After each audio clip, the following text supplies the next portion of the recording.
Hi, we are at the InfoPercept Cybersecurity Conclave 2025, and with me is Prince Joseph, Global CIO for Recife Technologies.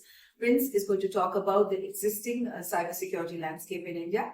Prince, first of all, welcome to this event. And what are your views on the existing cybersecurity landscape in India? Thank you, and thank you for giving me a chance to come and participate in this. There's a lot of good, very constructive conversations that was taking place. And I think the subject of discussion today is extremely pertinent, considering the scenario where the nation is, where the world is going, where the geopolitical scenarios or pressures are leaving us. Quite a few things need to be factored in that. We need to reevaluate what exactly we do in terms of how do we approach security. Can the traditional approaches still serve us?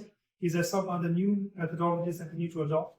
And at the moment, it is clear to us that looking at the dependence that we have on external entities for services, for critical services, whether it's email, that issue that we saw with Diana, whether it's Kaspersky, which is had a negative impact in the USA because of, again, political relationships.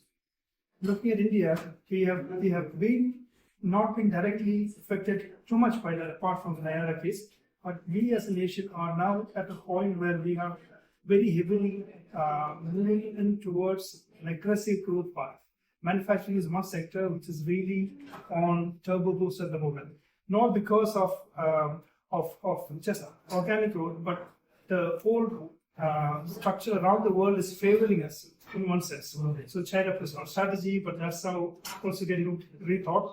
Our own indigenous developments, various industries have picked up from the large scale, small scale, and extremely organized sectors as well.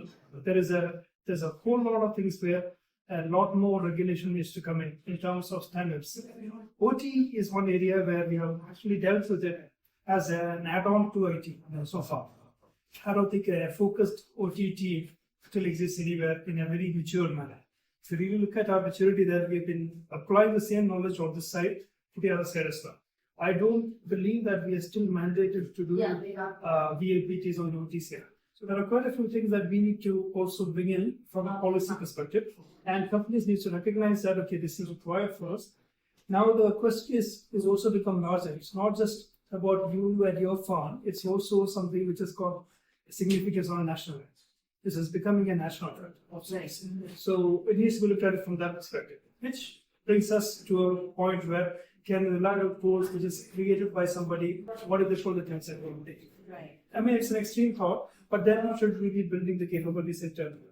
And that's where I think this is a very important area to focus on. It's an opportunity for amateurs, sort of businesses to build this. And as the industry is also at a very nascent stage, there is a lot what that can be achieved by the early years. Right. What about the gaps and challenges? What do you think are really the hurdles in this area? No, the biggest one is about awareness itself. You really need it. Having up to the point where you know that this is magic. Then why do we even here? Is just going to be looking at it from a cost perspective. So one is about trying to figure out and making sure that everybody comes on to a good common. First of all, do we know that the system is there enough awareness, just common to say this is a critical area to be addressed? Second one, is there any guidelines, regulations which has now come, it is being enforced? Is it something that can follow the steps that GPTP has come? We used to talk about personal data, now on GPTP, there is a structure that's come. With OT, that has not come in. So when that comes in, it has to be brought in such a way that it is not going to be adding on more weight and expense, but it's actually going to be seen as a business imperative and something that gives you an advantage to continue to operate and expand your business. That should be the way it should be positioned. It should have that. It has to come with a good structure. Right. So the theme of today's event was, of course, Atmanirbhar cybersecurity, and with so much discussion happening around cyber sovereignty, how do you see India really coming sense and this? I think India is standing at a point where it can do what it should be looking at, holding or grabbing a position where we are actually having our own products, our own industry, which is mature. At the moment, it's led by 2-3 places. It's either Israel, US, or some of those. But the kind of brain power that we have today, we are also serving as a secondary market, and we're also doing services. The knowledge that we have is incredible. And right now, some of the policy making is also going in the right direction, especially with the MIT and the other dominant entities coming in. I think we have a really solid chance of giving an opportunity for people who are interested in this sector to be given some source, to be given some benefits, so they can invest and influence something. I think this is poised to be a multi-billion-dollar industry within India itself. Right. This is because it's I have to hear the way I look at it. There is nobody there now, but there's a space, there's a requirement. It's just that nobody's the whole conversation of awareness around this hasn't come.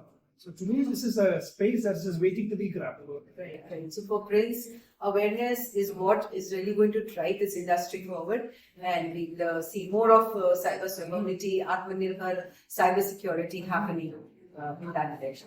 Thank you so much. Your question.